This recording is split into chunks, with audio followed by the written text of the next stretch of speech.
enjoy as Ashley and the Walt Disney World Company proudly present Living with the Land.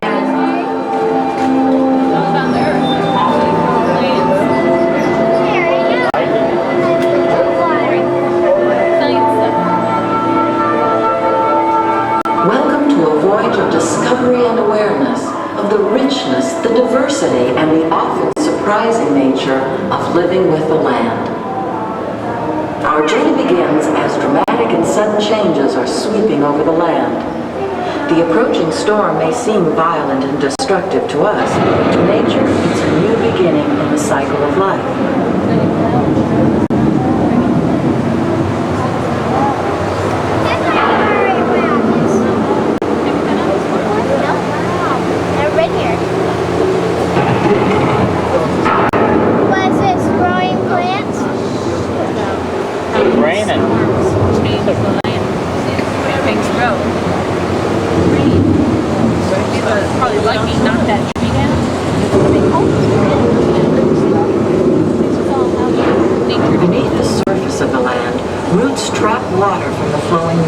Extracting precious nutrients and minerals.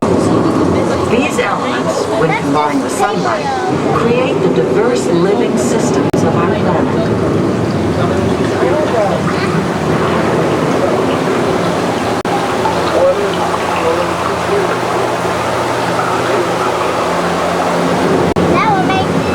One of those living systems is the rainforest, home to the most amazing concentration of life on our planet.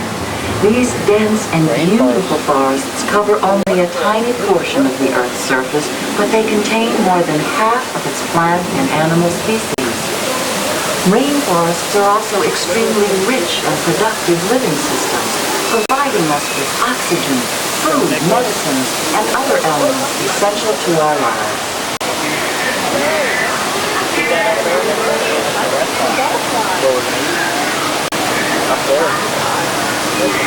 In the desert, nature has created a very different but no less beautiful living system. And while this arid landscape may seem lifeless, it is very much alive. The plants and animals that have learned to survive in these harsh conditions make use of what little water they can find and avoid the scorching rays of the relentless sun.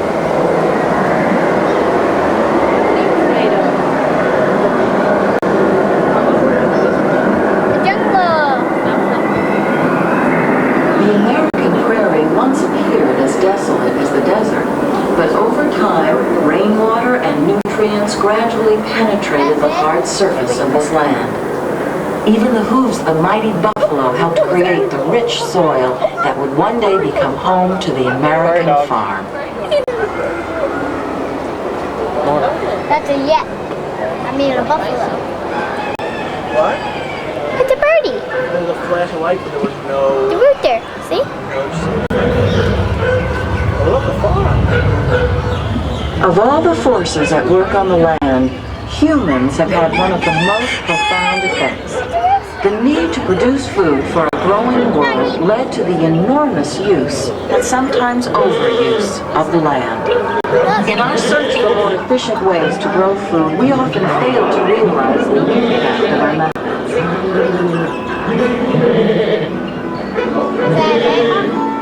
Yeah, I'm afraid of those bugs.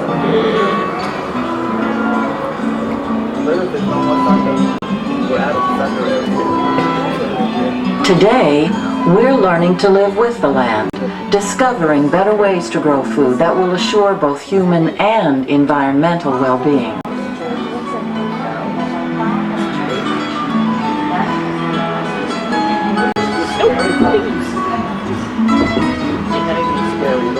In Saudi Arabia and Mexico, we're learning to produce food on desert seacoasts by developing and planting crops that thrive on salt water. Here at Epcot, we're learning to reduce the need for pesticides by using natural predators like ladybugs and wasps to control pests.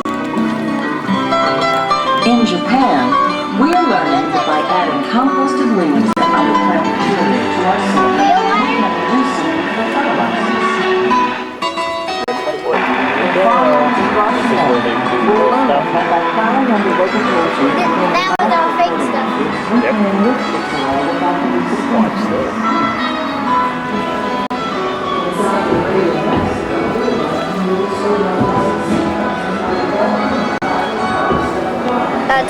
Right. It's a greenhouse.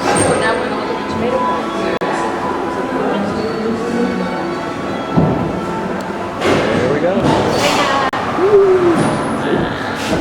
How will we meet tomorrow's growing needs for food production, yet still respect the needs of the land? Some of the answers are being discovered just ahead. Hello, and once again, my name is Rachel, and I work here in the land. In our living laboratory, scientists from Epcot, the Department of Agriculture, NASA, and Nestle are exploring innovative, sustainable methods of food production. As a part of this effort, we are working with future harvest centers to showcase new ideas from around the world. The sesame trees coming up on your right are being grown in Africa to help replenish the soil and to increase crop yield. These fast-growing trees are actually taking nitrogen from the air and releasing natural fertilizers into the ground. By growing these trees among other crops, some farmers in Africa have been able to quadruple their harvest. They not only provide food for people and livestock, but firewood for homes. Almost 60% of the world's taro is being grown in Africa. These plants thrive in wetlands and moist soil, making it perfect for areas where most other crops will not grow. The root of the taro looks much like a potato. Like a potato, it can be baked, boiled, mashed, and even fried. The taro root is a low-cost staple of Africa. When I mention farming, you probably don't think about fish. But fish farming, or aquaculture, is being used around the world to increase yields and to protect wild fish stock. At this moment, we're having some renovations done to our fish farm. But normally, we would be producing tilapia, bass, catfish, sturgeon, shrimp, and even eel. Normally, we could produce about 6,500 pounds of fish per year. The fish we raise in this aqua cell are actually served in Walt Disney World restaurants. Alligators, like the baby American alligators coming up on your right, are no longer an endangered species. In fact, there are over 1 million alligators here in Florida alone.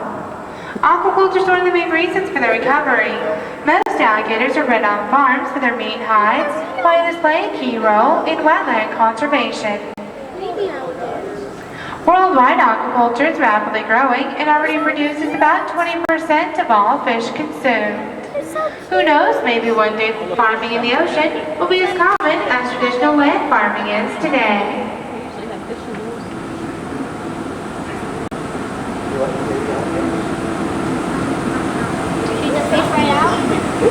Pumpkins and corn are just two of the many crops originating in Latin America. The teosinte coming up on either side of the boat is an ancestor to today's corn or maize. Through centuries of selective breeding, these weedy-like plants have developed into the world's most widely used grain. Today, scientists from Mexico and India are working together to make corn more nutritious. The corn on either side of the boat look and taste exactly like regular corn, but they have the same amount of protein as cow's milk. This is a major breakthrough in fighting malnutrition. In our next greenhouse, we are exploring innovative methods of growing Asian crops. By growing plants vertically, we can increase the airflow throughout the leaves, which reduces the amount of plant disease. You can try the same technique at home by growing plants on trellises. The Asian cucumber is another way that we fight disease. We grow this variety because it is resistant to powdery mildew, a fungus that damages plants and reduces crop yield. By growing plants that are disease resistant and by using beneficial insects, we have dramatically reduced the use of pesticides. The winged bean is a plant you may be seeing more of very soon. All parts of the plant are edible, high in protein, and taste great in stir-fry. It even releases nitrogen and natural fertilizer to the soil as it grows. Some people are calling the winged bean the next miracle plant. There are well over 800 species in the gourd family. The fruit, flower, young leaves of all gourds are edible, and most are very high in vitamins. The wax gourd, for over 55 pounds, is used in the base of soup. The wax gourd is very popular in China. In our creative greenhouse, scientists are exploring cutting-edge research that may change the way we grow our crops. You must have noticed we have no soil in our greenhouses. This technique is called hydroponics. It's already being used in areas where soil has been depleted. We're taking this process one step further by adding a computer-controlled drip irrigation system. We're also experimenting with aeroponics. The squash gets all the oxygen in the air. Water nutrients are sprayed onto their roots as they pass through the mist boxes. In our laboratory, Epcot scientists in the Department of Agriculture are working together to improve plants by using biotechnology. And our last experiment's out of this world. Scientists from NASA are studying plants that may one day be used in space colonies.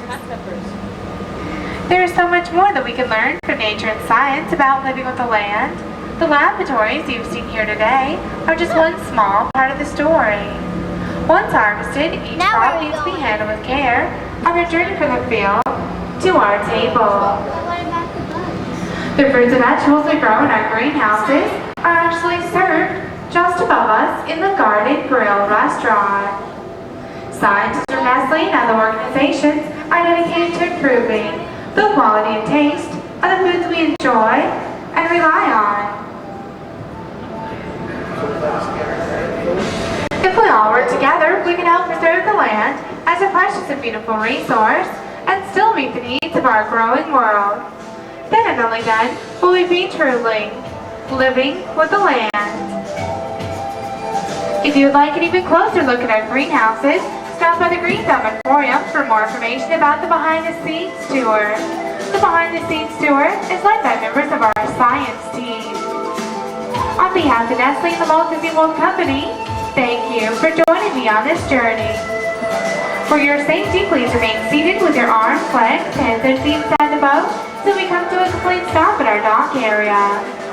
Upstairs, we have Circle of Life, an animated fable about the environment, featuring Timon, Pumbaa, and Simba from The Lion King.